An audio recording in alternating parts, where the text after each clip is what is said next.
Good morning प्यारे बच्चों, हमारे न्यू चैनल साइंस ब्रिज में आपका स्वागत है। मैंने पिछले वीडियो में फाइबर टू फैब्रिक का एक्सप्लेनेशंस किया था। आशा है आपको समझ में आ गया होगा। इस वीडियो में एनसीईआरटी क्वेश्चंस को सॉल्व करूंगा। आइए क्वेश्चंस को देखते हैं।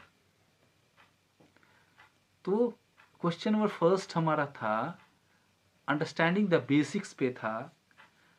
आप फैमिलियर होंगे इस नर्सरी राइम से, तो क्वेश्चन नंबर फर्स्ट इसी पे बेस्ड है। You must be familiar with the following nursery rhymes. तो पहला है baa baa black sheep have you any wool. दूसरा था Mary had a little lamb whose fleece was white as snow। तो इस पे क्वेश्चंस क्या दिया हुआ है बच्चों? Which part of black sheep have wool. तो इसी में आंसर छिपा हुआ है। तो कहाँ पे वूल है भाई? The hair skin fleece of the sheep has a wool. तो कहाँ से वूल निकाला जाता है? वो हेयरी स्किन से, यानी हेयर से। किसके हेयर से? शीप के से। और उसी में क्वेश्चन नंबर बी है what is meant by the white fleece of the lamb. ये लैम्ब का व्हाइट फ्लीस क्या है? तो white fleece refer to white hair the lamb, lamb का सफेद बाल। उसी को हम क्या कहें भाई? व्हाइट फ्लीस कहें। क्वेश्चन नंबर 2 क्या है भाई? तो क्वेश्चन नंबर 2 है कि the silk warm is a caterpillar larva, choose the correct options. इसमें करेक्ट ऑप्शन चूज करना है। ऑप्शन ए है में ए दिया हुआ है, सेकंड में बी दिया हुआ है, थर्ड में बोथ ए एंड बी, और फोर्थ में नाइदर ए नॉर बी। तो आंसर क्या होगा बच्चों? आंसर होगा third, both A and B. Silk worm क्या होता है? कैटरपिलर भी होता है, लार्वा भी होता है, जो मैंने पिछले वीडियो में एक्सप्लेन किया था। नेक्स्ट क्वेश्चन किस पे बेस्ड है? उल के सोर्स पे। तो क्वेश्चंस क्या दिया हुआ है? Which of the following does not yield wool. अब कौन सा जो दिया गया है इसमें उल इससे हम नहीं पाते हैं, तो कौन सा है? याक दिया हुआ है, सेकंड में कैमल दिया हुआ है, थर्ड में गॉट दिया हुआ है, फोर्थ में उल्ली डॉग हुआ है। तो याक से तो हमने पढ़ा है, उससे उल निकालते हैं, कैमल से भी निकालते हैं, गॉट से यानी पश्मीना गॉट से। फोर्थ नंबर क्या है? उल्ली डॉग, इससे हम उल नहीं निकालते हैं। इसका एक्सप्लेनेशन किस प्रकार है? Yak, camel and goat have soft under hair use for wool, यानी इसके पास मुलायम बाल होते हैं जिसको हम उल के रूप में यूज करते हैं। लेकिन ये woolly dog is a breed of dog but its fur is not use for making fabric texture wool. या उली डॉग क्या होता है? एक तरह का ब्रीड है डॉग का, उसका नाम है उली dog.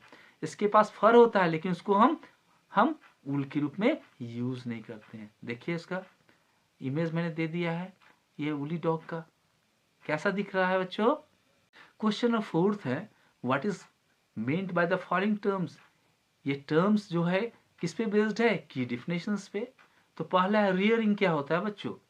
It means taking care of live stock by providing them with food, shelter and health care. अब क्या है इसमें? रियरिंग क्या होता है? जो भी एनिमल्स है जिससे हम उल निकालते हैं या और भी चीजें उससे हम पाते हैं, उसका केयर करना। कैसे केयर करना? उसको फूड देना, शेल्टर मतलब रहने का जगह देना, और हेल्थ चेकअप करना उसका, यानी हेल्थ का देखभाल करना। एग्जाम्पल्स क्या है? जैसे रियरिंग सीप फॉर वूल, यानी सीप को हम ऊल के लिए रियर करना, यानी उसकी देखभाल करना। ठीक है। दूसरा डिफिनेशन है शेयरिंग। ये क्या होता है? The process of removing the fleece hair of the sheep along with thin layer of skin, यानी मैंने पिछले वीडियो में बताया है, यानी शेयरिंग मतलब हम हेयर को कट करना। किसका हेयर को कट करना? सीप का। किसके साथ? एक पतले लेयर स्किन का। जैसे हम हेयर कट करते हैं ना, ये क्या दर्द देता है? नहीं दर्द देता है। थर्ड हमारा टर्म है सेरिकल्चर। ये क्या होता है? Rearing silk worm for the commercial production of silk, यानी सिल्क निकालने के लिए सिल्क वर्म का देखभाल करना, रियर करना। रियरिंग तो मैंने बता दिया है। चलिए आगे का स्लाइड देखते हैं। इस स्लाइड में मैं उल का प्रोसेसिंग बताऊं तो क्या दिया हुआ है question number 5, given below is a sequence of steps in the processing of wool, which are the missing steps, add them, कौन कौन सा ये मिसिंग है उसको ऐड करना।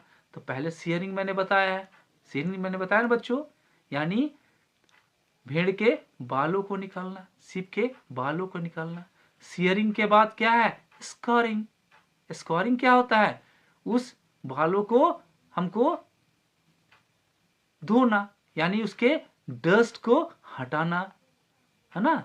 तो मैंने स्लाइड में भी किया, देखिए स्कोरिंग कैसे किया जाता है उसको, है ना, धो रहे हैं ना, उसके बालों को साफ कर रहे हैं ना। और थर्ड है सॉर्टिंग। सॉर्टिंग में क्या करते हैं, अलग अलग रंग के बालों को और अलग अलग लंबाई के बालों को अलग अलग करते हैं, है ना। उसके बाद चौथा क्या है हमारा, क्लीनिंग ऑफ बर्स, यानी जो फ्लफी फाइबर्स है उसको पिकअप करना, है ना। एक क्लीनिंग ऑफ बर्स होता है। उसके बाद क्या होता है, डाइंग होता है। डाइंग मतलब वो फाइबर्स रहते हैं, यानी बालों को अलग अलग रंग में रंगना। उसके बाद रोलिंग होता है, यानी उसको हम यार्न में कन्वर्ट करते हैं। आइए नेक्स्ट स्लाइड में चलते हैं। इस स्लाइड में मैं बताऊंगा the life history of silk moth, यानी सिल्क मॉथ का लाइफ हिस्ट्री कैसा है भाई। तो मेक, इसमें क्वेश्चंस क्या दिया हुआ है, make sketches of 2 stages in the life history of silk moth which are directly related to the production of silk, यानी 2 स्टेजेस हमको उसका लाइफ हिस्ट्री को बताना है जो प्रोडक्शन ऑफ सिल्क से रिलेटेड है। तो स्टेज फर्स्ट में क्या दिया होता है, कैटरपिलर यानी सिल्क वर्म।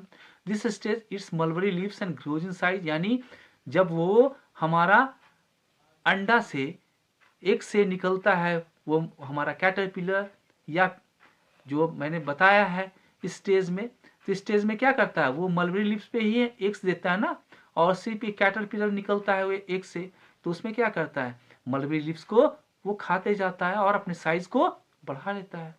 दूसरा स्टेज 2 में क्या होता है, प्यूपा यानी कोकून।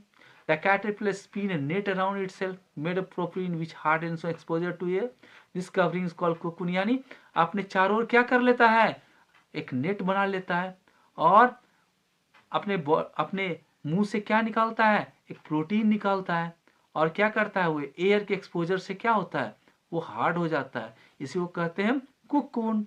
देखिए फिगर में दिखाया गया है कैसे लाइफ साइकिल ऑफ मॉथ है। पहले लार्वा, है ना, यानी सिल्क वर्म, सिल्क वर्म क्या बनता है कोकून, उसके बाद प्यूपा, उसके बाद एडल्ट मॉथ बन जाता है ना बच्चों। इस स्लाइड में बताऊंगा सेरिकल्चर के टर्म्स। तो कौन कौन से टर्म्स है ये हमारे क्वेश्चंस में दिया हुआ है, यानी क्वेश्चन नंबर 7 में दिया हुआ है, out of the following which are the two terms related to silk worm production, यानी सिल्क वर्म प्रोडक्शन से कौन से सम टर्म्स रिलेटेड है ना। Sericulture, floriculture, moriculture, apiculture, silviculture, तो कौन से टर्म्स रिलेटेड वो बच्चों। तो हमारा पहला हिंट दिया हुआ है, silk production involves cultivation of mulberry leaves and rearing silk worm, यानी सिल्क प्रोडक्शन में क्या होता है कल्टीवेशन करते हैं किसका, मलबरी लीव्स का, और सिल्क वर्म को रियर करते हैं। दूसरा हमारा हिंट्स दिया हुआ है, scientific name of mulberry is Morus alba, यानी हमारा मलबरी लीव्स का साइंटिफिक नेम क्या है मॉरस अल्बा। तो इसका एक्सप्लेनेशन कैसा होगा बच्चों, सेरिकल्चर क्या होता है रियरिंग सिल्क वर्म, जो आपका टर्म्स रिलेटेड है। दूसरा है मॉरिकल्चर, यानी कल्टीवेशन ऑफ मलबरी ट्रीज, ये मलबरी ट्रीज का लीव्स क्या किसके लिए फूड रहता है, सिल्क वर्म के लिए। इस स्लाइड में मैं मैच करूंगा। आइए प्रश्न की ओर देखते हैं। तो स्कोरिंग सीयर्ड स्किन यानी क्या होता है, ये क्लीनिंग कर होता है जो मैंने बता चुका है पहले। मलबरी लीव्स क्या होता है, ये किसके लिए फूड होता है, सिल्क वर्म के लिए फूड होता है। याक क्या है, ये तिब्बत में पाया जाता है, इससे हम क्या निकालते हैं उल। और कुकुन क्या है, कुकुन से हम सिल्क फाइबर्स ऑब्टेन करते हैं। आइए एक बार समराइज किया जाए। तो समराइज में मैंने क्या लिखा है, उल्स कम फ्रॉम शीप गॉट याक, उल्स कहां से आता है शीप से, गॉट से, याक से। और silk come from silk worms, silk worms हमारा सिल्क कहां से आता है सिल्क वर्म से। और मैंने शेयरिंग लिखा है, स्कोरिंग लिखा है, सॉर्टिंग, ये सब हम टॉपिक पढ़ चुके हैं। तो आपका टास्क क्या है बच्चों? Draw the life cycle of silk moth in your notebook today. ये सब आप करोगे और साथ में क्या करोगे? हमारे चैनल को लाइक करोगे, शेयर करोगे, सब्सक्राइब करोगे। थैंक यू बच्चों।